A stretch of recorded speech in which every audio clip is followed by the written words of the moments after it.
আপনি কি সিজার করিয়েছেন? নতুন মা হয়েছেন? আসসালামু আলাইকুম এভরিওয়ান। আশা করছি আল্লাহর অশেষ রহমতে ভালো আছেন। আমরাও ভালো আছি আলহামদুলিল্লাহ। নতুন একটা ভিডিওতে আপনাদের সবাইকে আমন্ত্রণ জানাচ্ছি। এখন শীতকাল, যে কোনো কাটা ছেঁড়া ঘা শুকাতে চায় না। তার মধ্যে সিজারের মাধ্যমে অনেক আপুরাই মা হয়েছেন। সেসব আপুদের জন্য কিছু কথা বলবো। যাদের আত্মীয় স্বজন আছে তাদের তো কষ্ট কম হয়, কোনো কষ্ট নেই।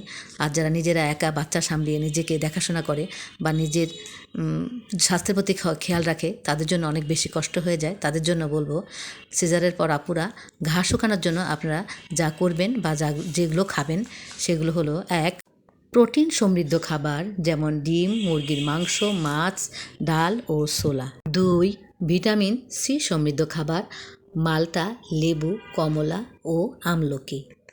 3, আয়রন ও হিমোগ্লোবিন বৃদ্ধিকারী খাবার যেমন কলিজা, বিটরুট ও পাকা কলা। 4 নম্বরে কালোজিরা। কালোজিরা ঘা শুকাতে সাহায্য করে এবং আপনার বাচ্চাকে পরিপূর্ণ ব্রেস্ট ফিডিং দিতে আপনাকে সহায়তা করবে। এই জন্য কালোজিরা আপনি বেটে গুঁড়ি করে নিতে পারেন অথবা ভর্তা বানিয়েও খেতে পারেন। এতে আপনার স্বাস্থ্যের অনেক বেশি উপকার হবে। এটা আমি আমার বাস্তব অভিজ্ঞতা থেকে বলছি। আমি যখন আমার বাচ্চারা হয়েছে তখন আমি কালোজিরা গুঁড়ো ফাঁকি করে বোতলে ভরে রেখে দিতাম এবং সেটা ভাত খাওয়ার সময় অথবা পেটেও অনেক সময় খেয়ে নিতাম।